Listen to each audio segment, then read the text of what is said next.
Hello everyone, I am Shreya welcoming you to Adda 24/7 School. Guys, today we are going to discuss our topic that is environmental chemistry. प्यारे बच्चे, environmental chemistry class 11th का chapter number 14 है, जिसमें हम लोगों ने environment pollution को, atmospheric pollution, greenhouse effect और ओजोन डिप्लीशन लेयर को अपने प्रीवियस चैप्टर में प्रीवियस लेक्चर में डिस्कस कर लिया था।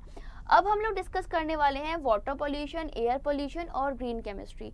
चलिए देख लेते हैं क्या है ये तीनों पोल्यूशंस। गाइस, सबसे पहले है वाटर पोल्यूशन। क्या है water pollution? Presence of undesirable material. अगर आपके कुछ अनडिजायरेबल मटेरियल्स का प्रेजेंस आपके वाटर में हो जाता है तो उसे हम कहते हैं वाटर पोल्यूशन, जो कि आपके ह्यूमन के लिए और प्लांट्स के लिए दोनों के लिए हानिकारक होते हैं। अब इन्हें वर्ड्स में देख लेते हैं। Presence of undesirable material in water which is harmful for human and plants, that is known as water pollution. वो आपके अनडिजायरेबल मटेरियल जो कि पानी में उपस्थित होने के कारण मनुष्य और पेड़ पौधों को नुकसान पहुंचाते हैं, वाटर पोल्यूशन कहलाता है। Normal properties of water can changed by the presence of these foreign material. ये जो आपके बाहरी अनडिजायरेबल मटेरियल आकर पानी में बैठते हैं, ये क्या करते हैं? वाटर की प्रॉपर्टीज को चेंज कर देते हैं, और यही वाटर की नॉर्मल प्रॉपर्टी का चेंज ह्यूमन या फिर पेड़ पौधों के लिए हानिकारक होता है। अब गाइस, मैंने आपके सामने दो टेबल्स दिखाए हैं, इनको समझने की कोशिश करते हैं। Minimum prescribes concentration of some material in drinking water. Drinking water में आपके किस मेटल की मिनिमम कितनी क्वांटिटी होना चाहिए, इसके हमने कुछ प्रिस्क्रिप्शन दिए हैं। मेटल है आपका Fe, Mn, Al, Cu, Zn, Cd। अब इनकी मैक्सिमम कितनी कॉन्सेंट्रेशन यहाँ पर चलेगी वो देख लेते हैं। तो maximum concentration in ppm। Guys, Fe आपका 1.2 ppm होगा मैक्सिमम। इससे ज़्यादा अगर होता है तो ये पॉल्यूशन का रीज़न बनता है या फिर ह्यूमन के लिए हानिकारक होता है। Mn की 0.05 ppm, aluminium 0.2 ppm, copper 3.0 ppm, zinc 5 ppm, cadmium 0.605 ppm। Quantity ये आपकी मैक्सिमम क्वांटिटी है जिनकी की क्वांटिटी वाटर में अगर पॉसिबल है तो इट्स ओके, बट अगर इससे ज़्यादा हो जाती हैं तो ये हमारे लिए, प्लांट्स के लिए हार्मफुल होती हैं। नेक्स्ट है मेजर वाटर पॉल्यूटेंट। वो कौन कौन से पॉल्यूटेंट हैं, वो कौन कौन से प्रदूषण हैं जो कि आपके वाटर को प्रदूषित करते हैं। तो गाइस, चलो पॉल्यूटेंट पहले देख लेते हैं कौन कौन से हैं। पहला है माइक्रो ऑर्गेनिज्म, दूसरा है ऑर्गेनिक वेस्ट, तीसरा है plant nutrients, toxic heavy metals, sediments, pesticides, radioactive substance और हीट। ये आपके कुछ ऐसे पॉल्यूटेंट हैं जो कि वाटर को प्रदूषित करते हैं। तो पहला है माइक्रो ऑर्गेनिज्म, यानी कि डोमेस्टिक स्वेवेज। ठीक है, घरों से निकलने वाला गंदगी या फिर घरों से निकलने वाला कूड़ा करकट आपका क्या है? This is a micro organism, और ये इसका सोर्स क्या है? डोमेस्टिक स्वेवेज है। ठीक है, नेक्स्ट देखो, ऑर्गेनिक वेस्ट पॉल्यूटेंट का सोर्स क्या है? तो guys, domestic sewage, animal extract waste, decaying animal, जो कि आपके पेड़ पौधे टूट जाते हैं, गिर जाते हैं, सड़ जाते हैं, एनिमल जो मर जाते हैं और उन्हें ऐसे छोड़ दिया जाता है। ठीक है, discharge from food processing factory, जो आपकी फूड वाली फैक्ट्रीज होती है, जो कि बेकरी फैक्ट्रीज होती है, उनसे निकलने वाली जो गंदगी होती है, ये सभी आपके ऑर्गेनिक वेस्ट है। नेक्स्ट है प्लांट न्यूट्रिएंट्स। प्लांट न्यूट्रिएंट्स मतलब केमिकल फर्टिलाइजर्स। ठीक है, प्लांट न्यूट्रिएंट्स का आपका रिस्पॉन्सिबल कौन है? Chemical fertiliser. Toxic heavy metals, जो आपके पॉल्यूटेंट हैं, टॉक्सिक हैवी मेटल्स, वो कहाँ से आते हैं? इंडस्ट्री से और केमिकल फैक्ट्रीज से। सेडमेंट्स इरोजन ऑफ सॉइल, अगर आपके सॉइल का इरोजन हो रहा है, किसके द्वारा? Bye agriculture and strip mining. अगर स्ट्रिप माइनिंग हो रही है या फिर सॉइल एग्रीकल्चर हो रहा है, एग्रीकल्चरिंग हो रही है, तो आपका सॉइल का इरोजन हो रहा है। नेक्स्ट है पेस्टिसाइड्स। अब गाइस, बात आती है पेस्टिसाइड्स कहाँ से आते हैं? तो उसका सोर्स है chemical use for killing insects. अगर इंसेक्ट्स को मारने के लिए हमने केमिकल यूज़ किया है, फंगी में या फिर वीड्स में केमिकल्स को यूज़ किया है, तो these are responsible for pesticide pollutant. Radioactive substance, radioactive substance का सोर्स है आपका mining of uranium containing minerals. अगर आप यूरेनियम कंटेनिंग मिनरल्स को या फिर खानों को का उत्खनन करते हो तो फिर आपके रेडियो एक्टिव पॉल्यूटेंट पैदा होते हैं। नेक्स्ट है हीट। हीट कहाँ से आती है? Water used for cooling in industries. अगर गरम मशीनों को कूल करने के लिए जब हम वाटर यूज़ करते हैं तो उससे होने वाला जो पॉल्यूटेंट है वो है आपका हीट, है ना। नेक्स्ट देखो, cause of water pollution. Water pollution के क्या कारण हो सकते हैं गाइस? पहला है आपका पैथोगन। पैथोगन क्या है? पैथोगन एक बैक्टीरिया है। Pathogen are the bacteria. क्या है ये? पैथोगन एक बैक्टीरिया है and the other organism that enter water from domestic sewage and animal excreta. तो जो आपकी वाटर डोमेस्टिक स्वेज से या फिर किसी अनदर एक्टिविटी से, चाहे वो एनिमल के द्वारा हो रही हो चाहे वो ह्यूमन के द्वारा हो रही हो, किया गया डोमेस्टिक स्वेज है ना, वो आपका क्या, उससे आपका क्या निकलता है? पैथोगन बैक्टीरिया निकलता है। यानी कि पैथोगन बैक्टीरिया कहाँ से आता है?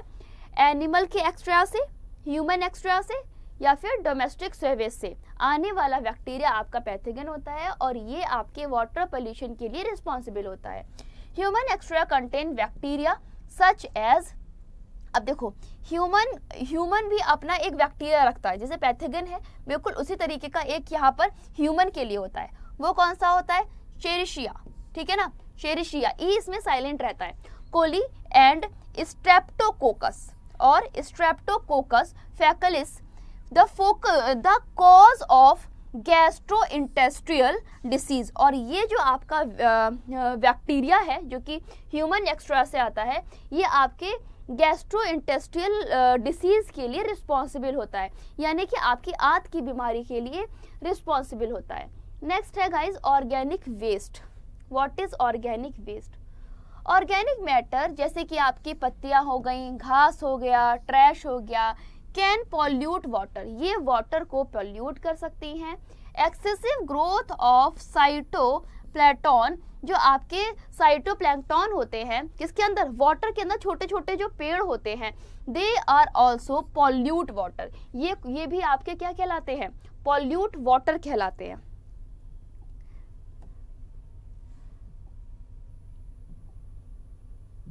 ये आपके क्या कहलाते हैं? पॉल्यूट वाटर कहलाते हैं। आपने देखा होगा ओशियन के अंदर, समुद्रों के अंदर छोटे छोटे पेड़ निकले होते हैं, कभी कभी बहुत बड़े बड़े भी होते हैं, तो वो आपके जो पेड़ होते हैं वही आपके साइटोप्लैंक्टन कहलाते हैं और ये आपके वाटर पॉल्यूशन के लिए रिस्पॉन्सिबल होते हैं। नेक्स्ट देखते हैं।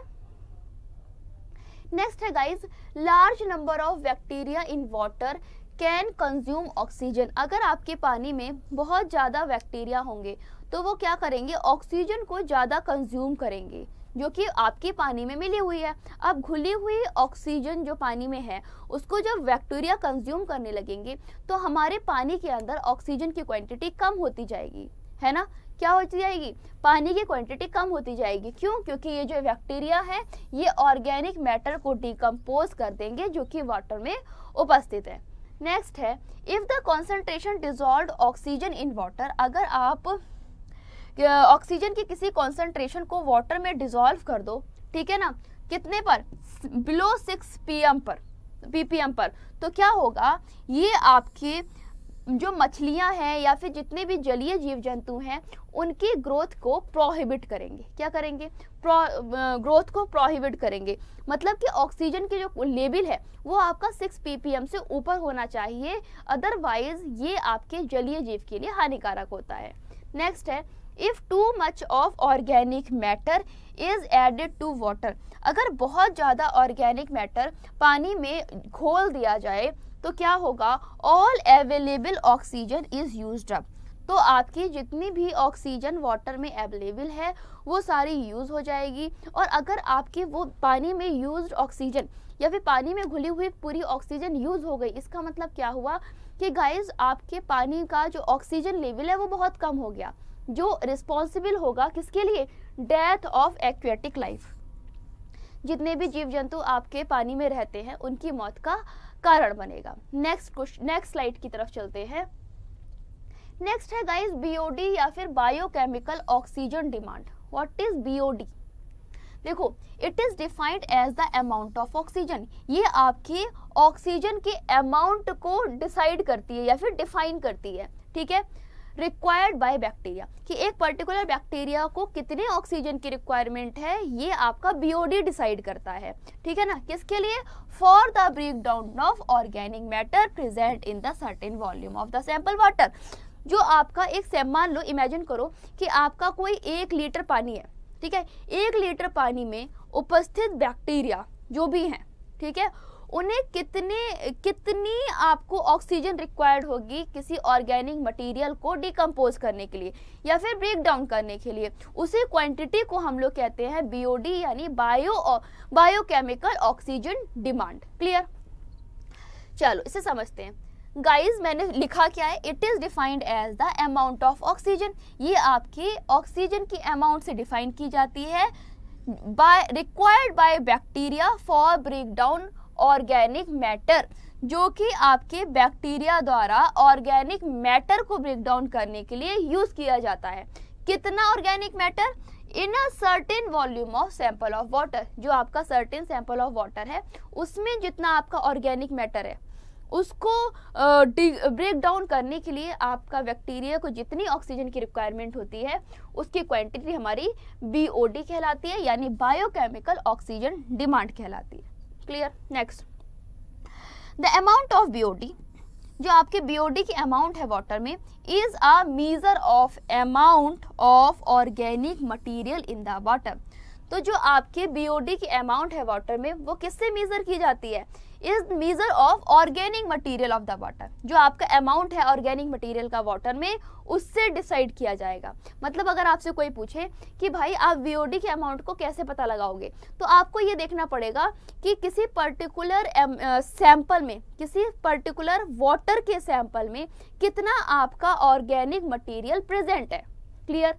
और वही ऑर्गेनिक मटेरियल आपके लिए रिस्पॉन्सिबल होगा किसके लिए? बीओडी की क्वांटिटी के लिए।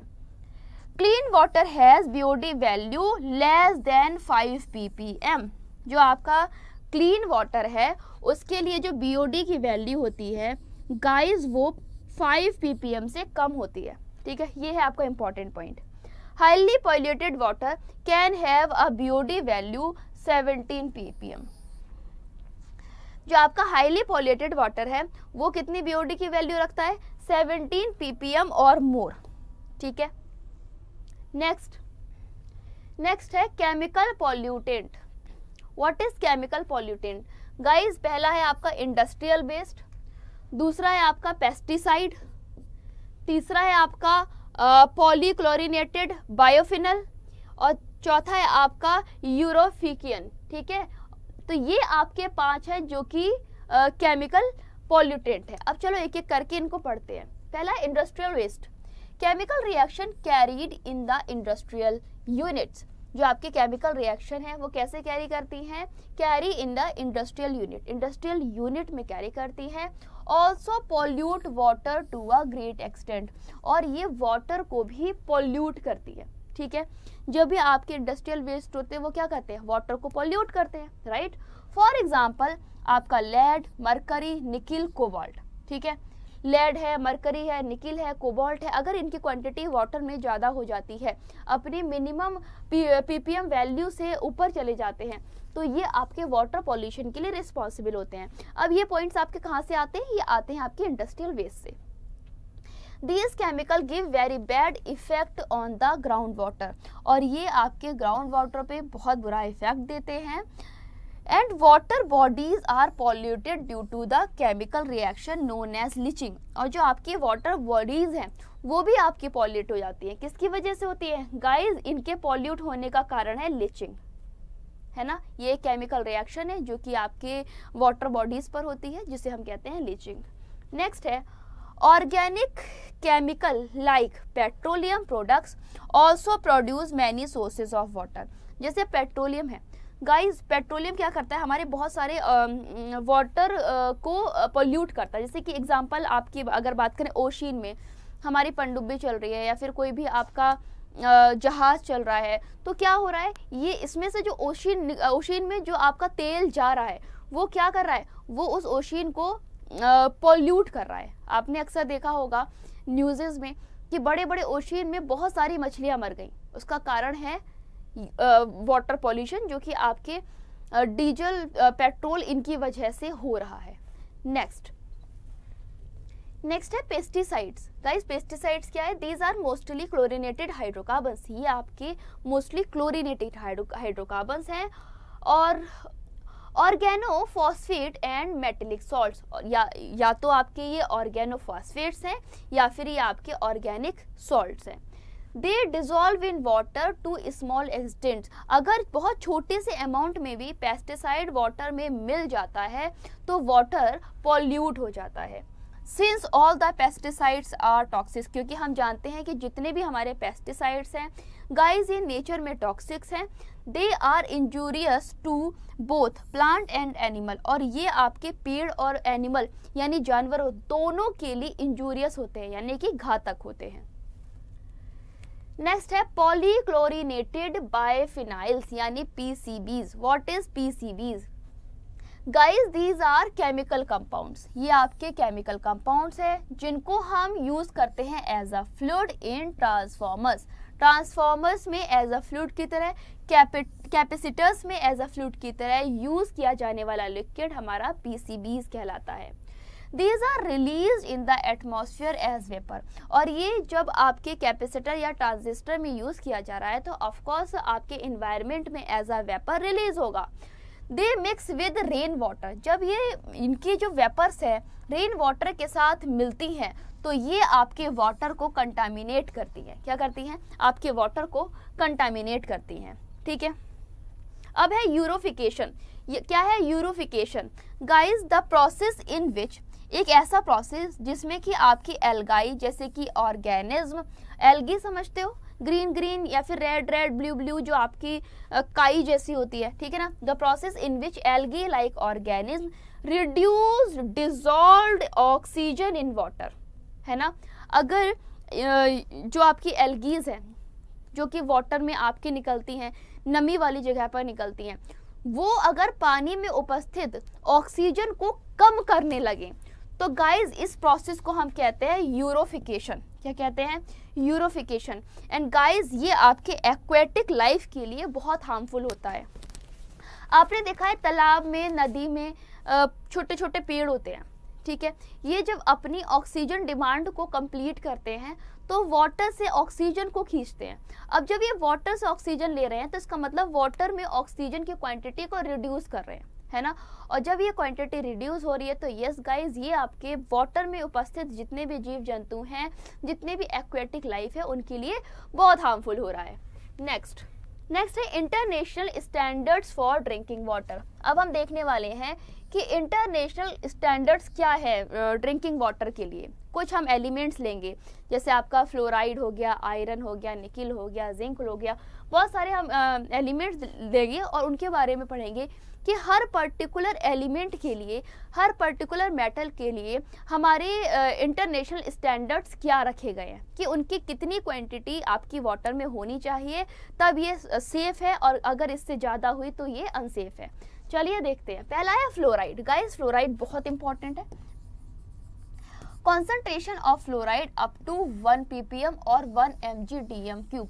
अगर आपका फ्लोराइड का कॉन्सेंट्रेशन 1 ppm से ऊपर चला जाए, is not 1 ppm up to 1 ppm, up to 1 ppm मतलब 1 ppm तक रहे तो ये आपका ह्यूमन के लिए हार्मफुल नहीं होता, is not harmful for human being. If it is used as drinking water, अगर ये ड्रिंकिंग वाटर में यूज किया जा रहा है तो। The F ion make the animal of teeth. ये जो एफ आयन होता है, फ्लोराइड आयन होता है, ये क्या करता है? दांतों पर पीली परत बना लेता है, जिसे हम कहते हैं animal. Which harder by converting hydroxy peptide. अब देखो ये जो आपका एनिमल है इनेमल है, इनेमल जो आपका है ये क्या करता है, जब ये आपका हाइड्रोक्सी पेप्टाइड से रिएक्शन करता है तो आपके हार्डर शेल का रूप ले लेता है।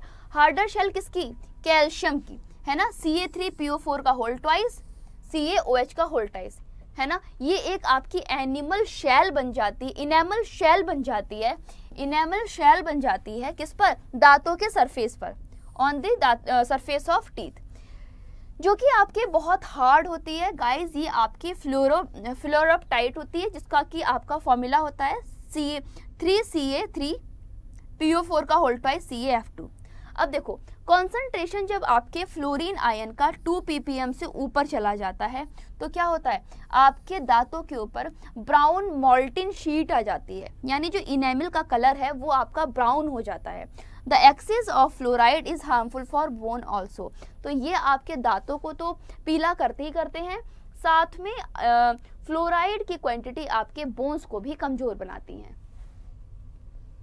नेक्स्ट है गाइस लेड, देखते हैं लेड के बारे में। Upper limit concentration of lead in drinking water is about 50 ppm। Lead can damage kidney, liver, reproductive system ETC। जो हमारी लेड की क्वांटिटी है अगर ड्रिंकिंग वाटर में 50 ppm के अंदर है तब तो ठीक है, बट अगर इससे ऊपर हो गई तो ये आपके लिए हार्मफुल हो सकती है। लेड से क्या क्या डैमेज होता है, kidney, liver, reproductive system. Next है guys sulphate, at moderate level it is harmless. ये आपके मॉडरेट लेवल पर तो हार्मलेस है, बट अगर इसका भी एक्सेस हो गया तो गाइस ये हमारे लिए हार्मफुल हो सकती है। नेक्स्ट है नाइट्रेट। नाइट्रेट क्या है, the maximum limit of nitrite should be 50 ppm। आपके जो नाइट्राइट की मैक्सिमम लिमिट है वो 50 ppm होनी चाहिए। The excess nitrite in drinking water, अगर आपके ड्रिंकिंग वाटर में नाइट्राइट का एक्सेस ज़्यादा हो जाता है तो ये कैन कॉज डिसीज, तो ये कुछ डिसीज को पैदा कर सकता है, जैसे कि आपका मैथिन में ग्लोमिया, यानी कि ब्लू बेबी सिंड्रोम। क्या है, ब्लू बेबी सिंड्रोम। अब देखो इसे कैसे पढ़ोगे आप, मैं यहाँ पे लिख देती हूँ उसका उच्चारण, मैथी, ठीक है, मैथीमोग्लोबिया, एक सेकेंड,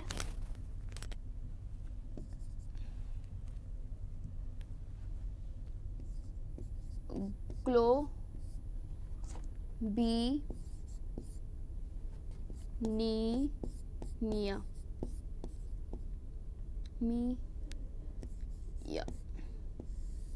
ठीक है, मैथीमोग्लोबिनिया, ठीक है ना, ये आपका ब्लू बेबी सिंड्रोम। ठीक, नेक्स्ट केमिकल ऑक्सीजन डिमांड। अब हम बात कर लेते हैं COD की, यानी केमिकल ऑक्सीजन डिमांड की। What is chemical oxygen demand, water is treated with K2Cr2O7, यानी जब आपका वाटर पोटेशियम डाइक्रोमेट से एसिडिक मीडियम में ट्रीट किया जाता है तो ये ऑक्सीडाइज होता है।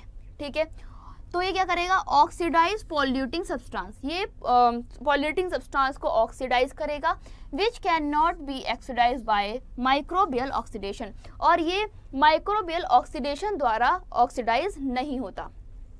नेक्स्ट है the remaining is determined buy back titration, और ये आपका वापस कैसे पाया जा सकता है, बाय बैक टाइट्रेशन। जब आप इसका बैक टाइट्रेशन करोगे विद सुटेबल रिड्यूसिंग एजेंट, किसी सुटेबल रिड्यूसिंग एजेंट के साथ में बैक टाइट्रेशन करके इसको निकाला जा सकता है।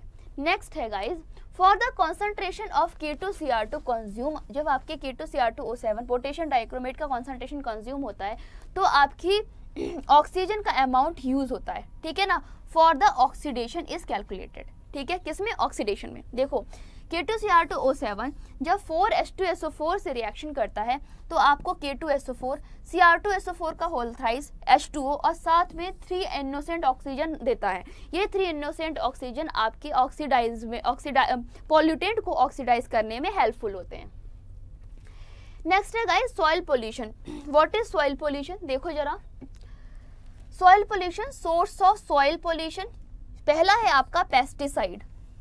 Guys pesticide can be classified as, कैसे आप इसे क्लासिफाई कर सकते हो, इसका पहला पॉइंट है इंसेक्टाइड, थे ना। इंसेक्टिसाइड्स कौन से होते हैं? जो कि आपके इंसेक्ट को मारने के लिए केमिकल्स यूज किए जाते हैं। The most common insecticides are chlorinated hydrocarbon, जैसे कि आपका DDT, BHC, ठीक है। They are not much soluble in water, और जो आपके DDT है, BHC है, ये ज़्यादा आपके वाटर में सॉल्युबल नहीं होते, इसी वजह से आपकी जो ज़मीन है, जो आपकी मिट्टी है, उस पर जमे रह जाते हैं फॉर अ लॉन्ग टाइम, एक लंबे समय तक जमे रह जाते हैं, जिसकी वजह से सॉइल पोल्यूशन पॉसिबल होता है।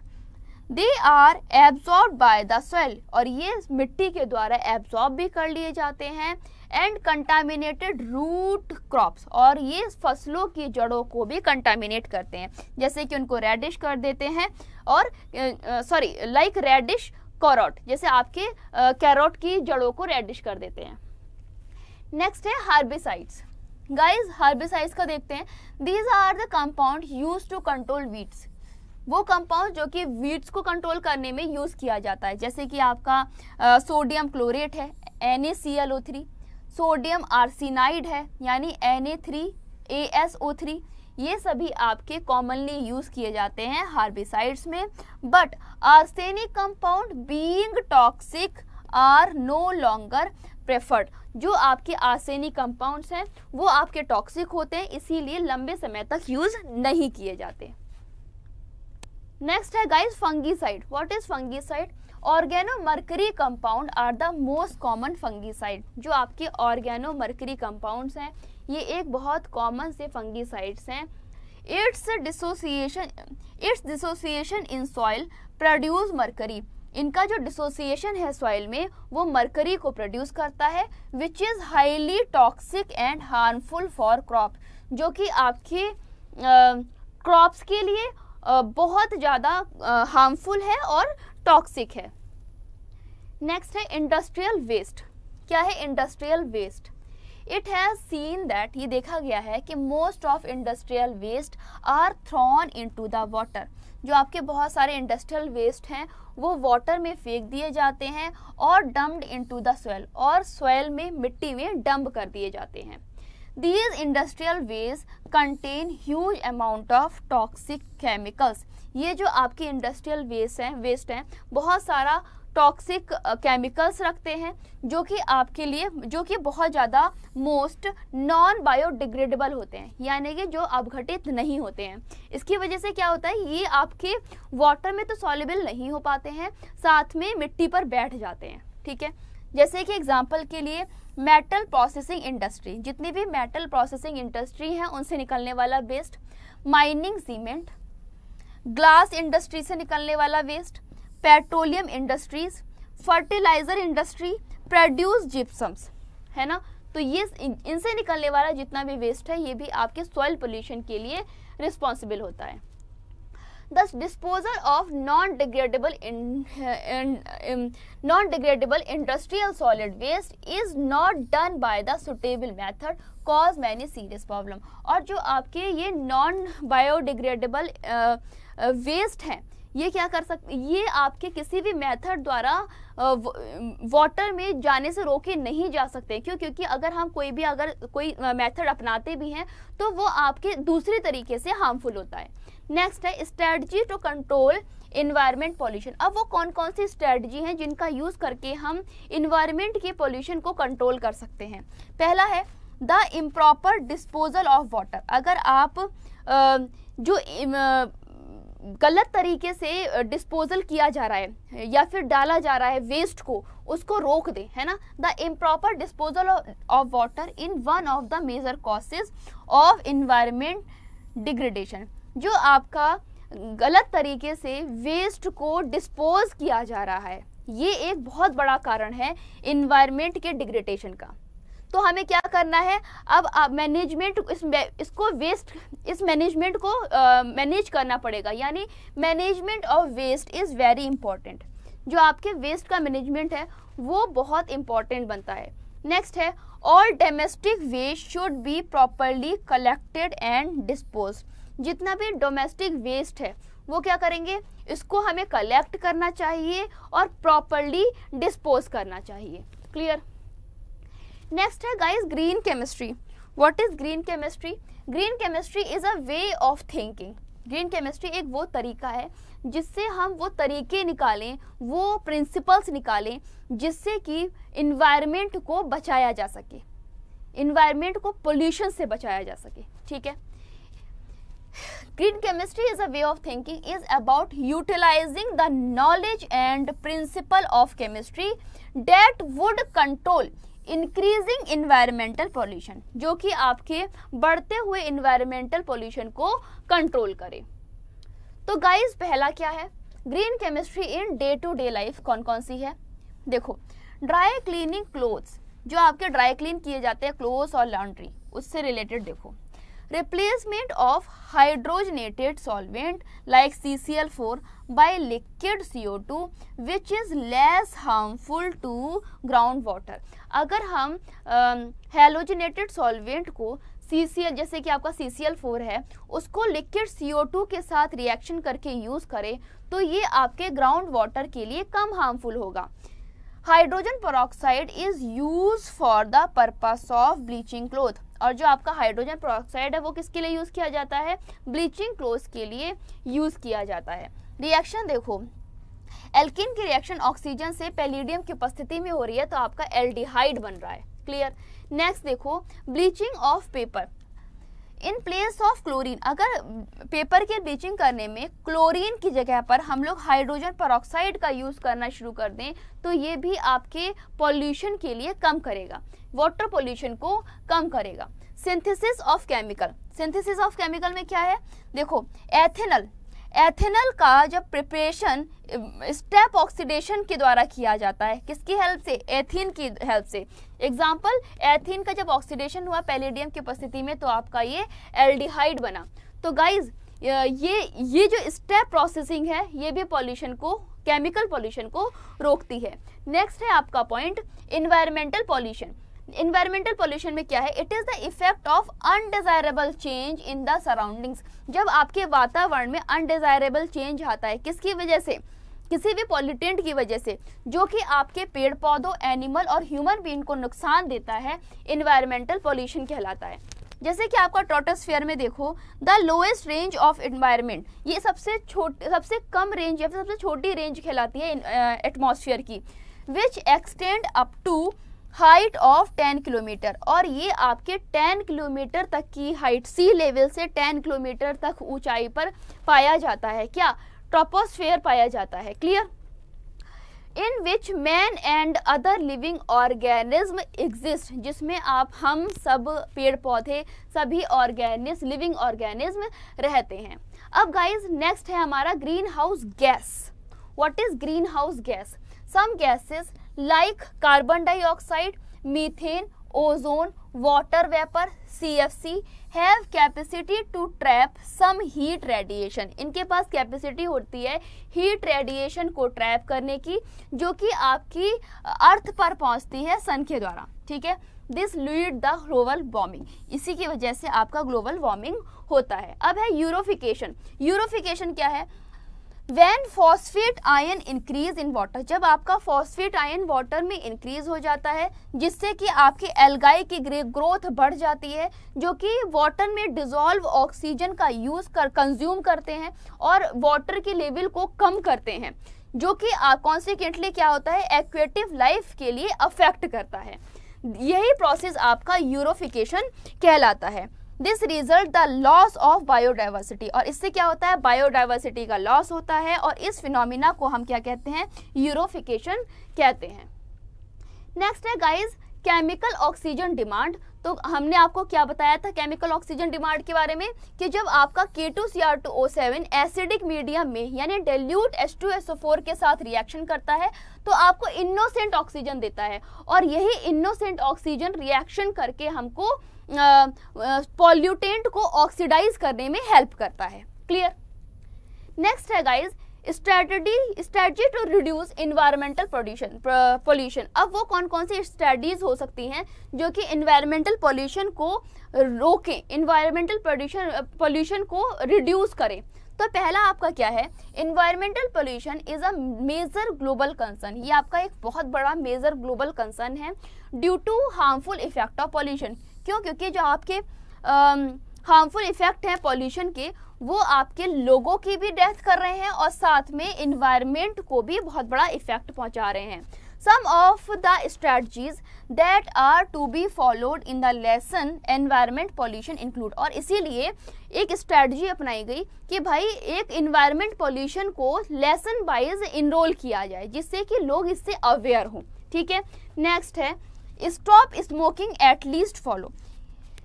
स्टॉप स्मोकिंग या फिर नो स्मोकिंग का रेगुलेशन हमें फॉलो करना चाहिए।